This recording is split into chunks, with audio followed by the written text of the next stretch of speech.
Assalamualaikum warahmatullahi wabarakatuh. Perkenalkan, nama saya Siti Novianti dengan NIM 19 19 40 11 46. Di sini saya akan melakukan pemeriksaan fisik pada bayi baru lahir. Yang pertama yaitu menyapa klien, kemudian setelah itu menyiapkan tempat yang nyaman, bersih dan rapi, memperkenalkan diri pada klien, menjaga privasi. Setelah itu menjelaskan maksud dan tujuan dari pemeriksaan. Selanjutnya kita siapkan alat terlebih dahulu, yaitu lampu yang berfungsi untuk penerangan, setelah itu air bersih, sabun dan handuk kering, sarung tangan bersih, kain bersih, stetoskop, jam tangan dengan jarum detik, termometer, timbangan, pengukur panjang bayi, pengukur lingkar kepala, dan tempat yang datar. Sebelumnya di sini kita akan melakukan cuci tangan 7 langkah terlebih dahulu. Lepas semua perhiasan dan gulung lengan baju.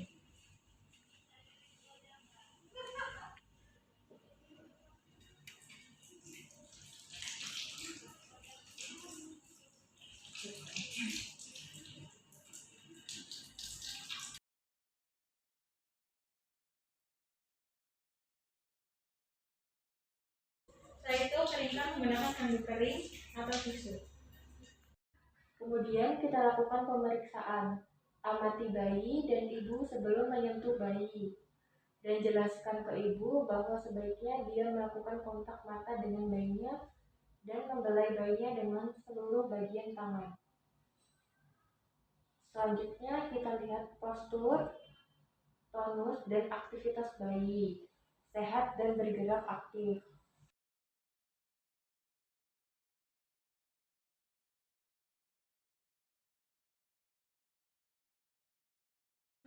Kita lihat kulit bayi, jelaskan pada ibunya bahwa wajah, bibir, dan selaput lendir dada harus berwarna merah muda tanpa bintik-bintik kemerahan.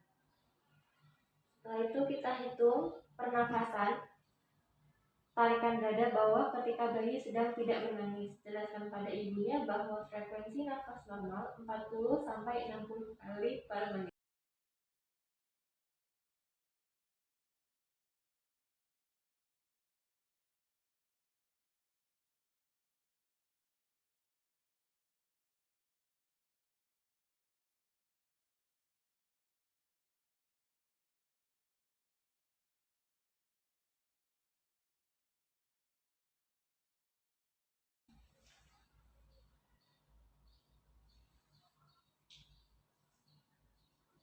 Kita gunakan stetoskop dan letakkan di dada kiri bayi sehingga apex cordis.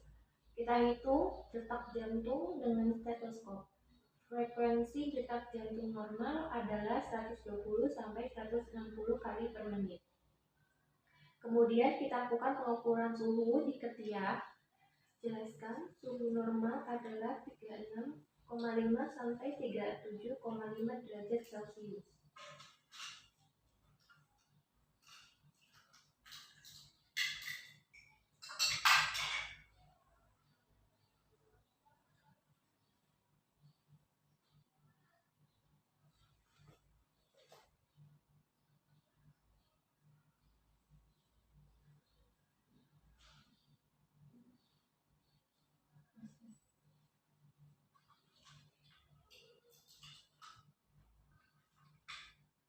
Selanjutnya, kita lihat dan raba bagian kepala, apakah ada pembengkakan atau abdominalitas, dan raba ubun-ubun besar. Setelah itu kita lihat bagian mata, jelaskan bahwa seharusnya tidak boleh ada kotoran atau sikret. Selanjutnya kita lihat pada bagian mulut, yaitu lidah dan selaput lendir. Jika bayi menangis saat masukkan jari yang menggunakan sarung tangan dan ke dalam raba-raba langit-langit, apakah ada bagian yang terbuka dan nilai kekuatan hisap bayi. Pegang kedua lengan bayi, perhatikan apakah ada kepala bayi posisinya ikut terangkat atau lunglai. Jika lunglai, berarti refleks tonik tidak normal.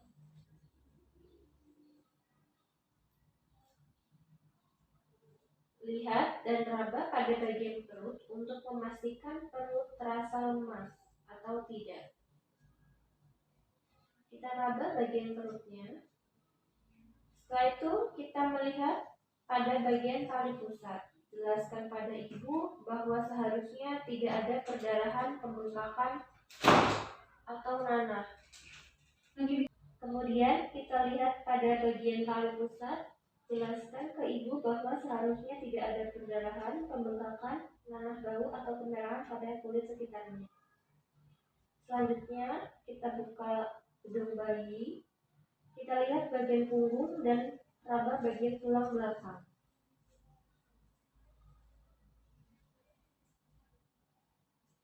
Setelah selesai kita raba punggung dan raba tulang belakang, kita lihat lubang anus dan alat kelamin. Hindari untuk memasukkan anus atau jari ke dalam melakukan pemeriksaan anus.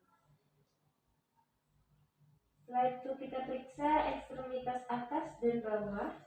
Cek kelengkapan jari dan jumlahnya simetris atau tidak. Kita cek kekuatan otot atau tonus otot. Normalnya ada tahanan.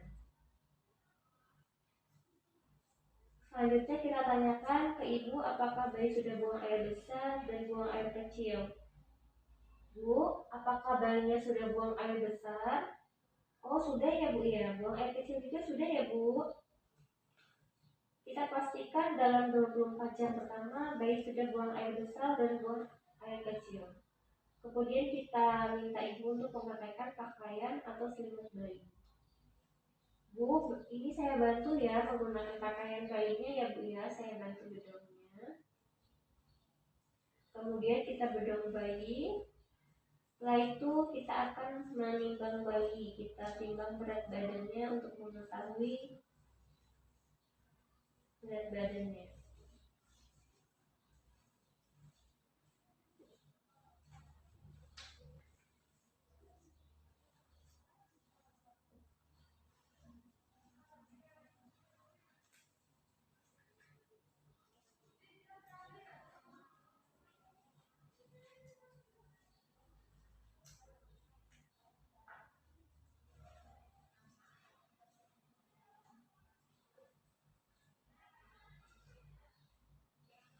Masih topinya.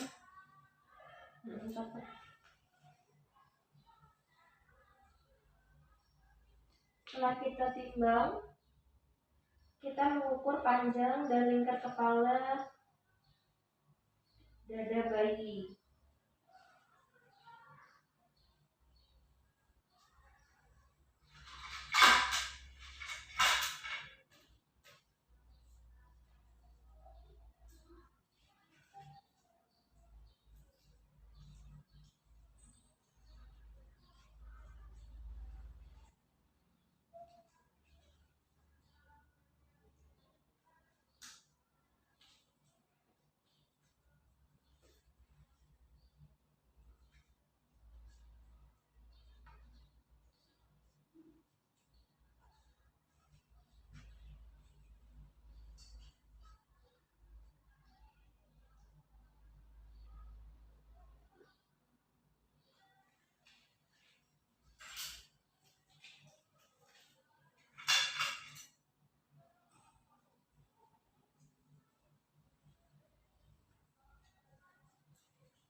Setelah selesai, kita lakukan cuci tangan dengan sabun dan air mengalir. Keringkan dengan kain bersih yang kering.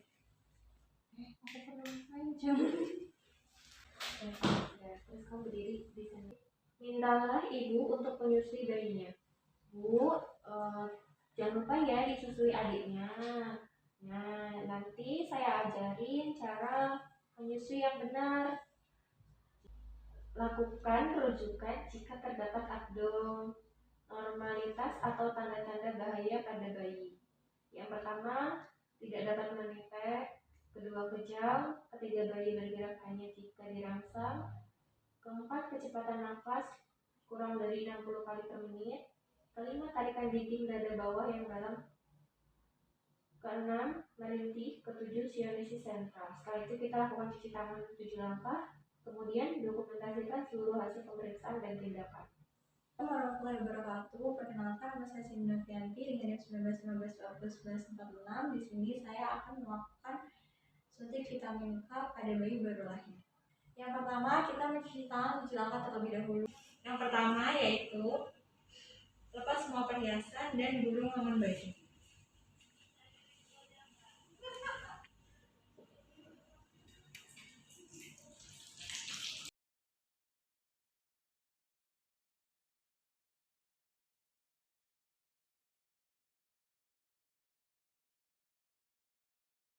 Kemudian setelah itu persiapkan pad yang berisi vitamin K.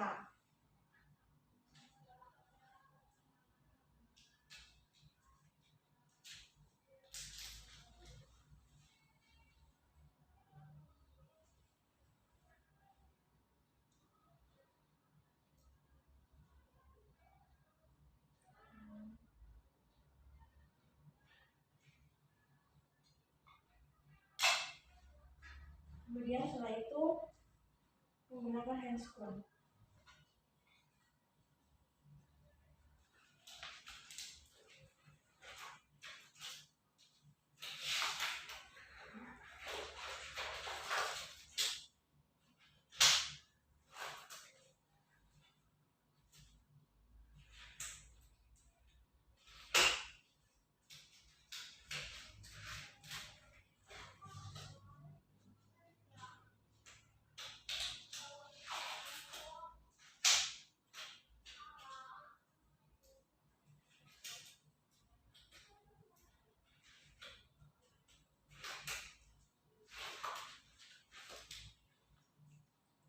Dan menyiapkan bagian sepertiga paha kiri bayi yang akan disuntik.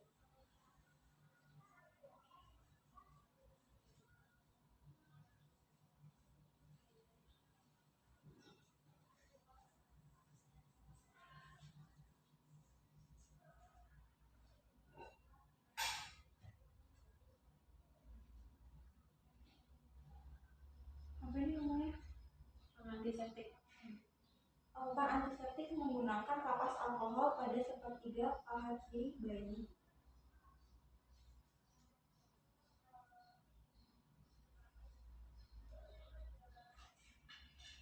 Kemudian lakukan penyuntikan secara intramuskular atau IM.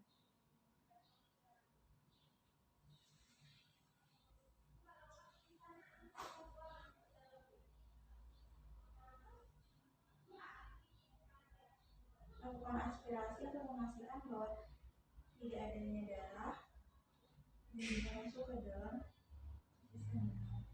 Kemudian lakukan penyuntikan.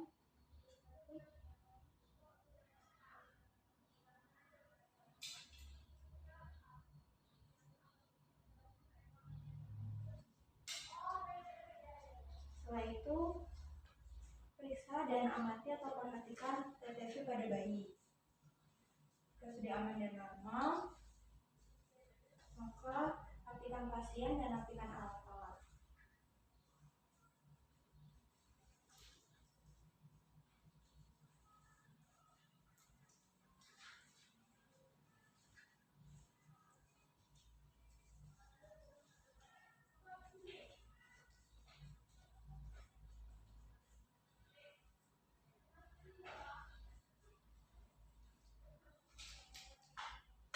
Dokumentasi baca.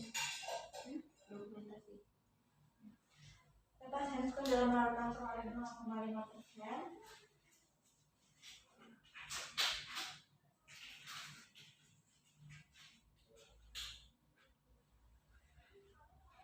Dan lakukan pendokumentasian dan mencuci tangan 7 langkah, kemudian lakukan pendokumentasian. Assalamualaikum warahmatullahi wabarakatuh. Perkenalkan, nama saya Cindy Novianti, NIM 1915 401146. Di sini saya akan melakukan tindakan pemberian vaksin hepatitis B pada bayi baru lahir 0 sampai 7 hari. Tujuan dari tindakan ini untuk memberikan kekebalan aktif terhadap penyakit yang disebabkan oleh virus hepatitis B. Yang pertama, kita siapkan alat-alat, yaitu ada sarung tangan, alat suntik, kapas DTT, dan kartu KMS. Kemudian kita siapkan alat-alat. Yang pertama sarung tangan, alat suntik, kapas DTT, dan kartu KMS. Selanjutnya kita melakukan cuci tangan 7 langkah. Setelah itu kita menggunakan sarung tangan.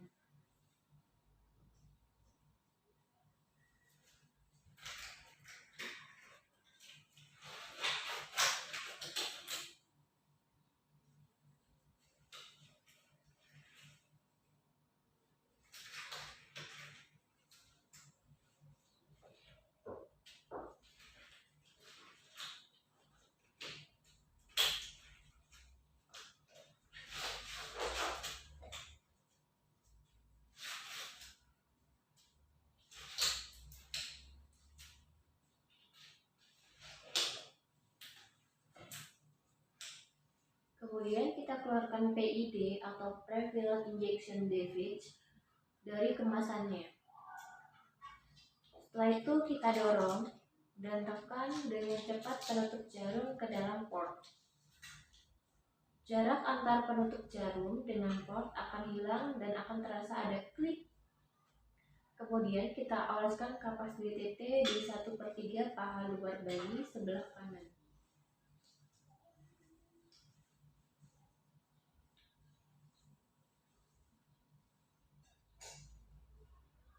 Setelah kita oleskan kapas DTT di 1/3, kita pegang paha bayi sebelah kanan dengan ibu jari dan jari telunjuk.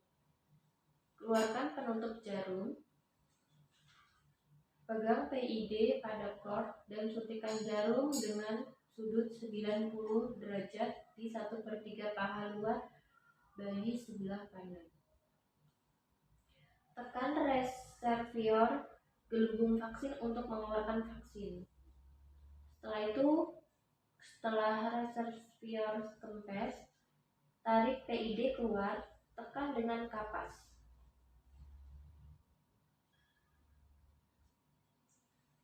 Kemudian kita bereskan alat.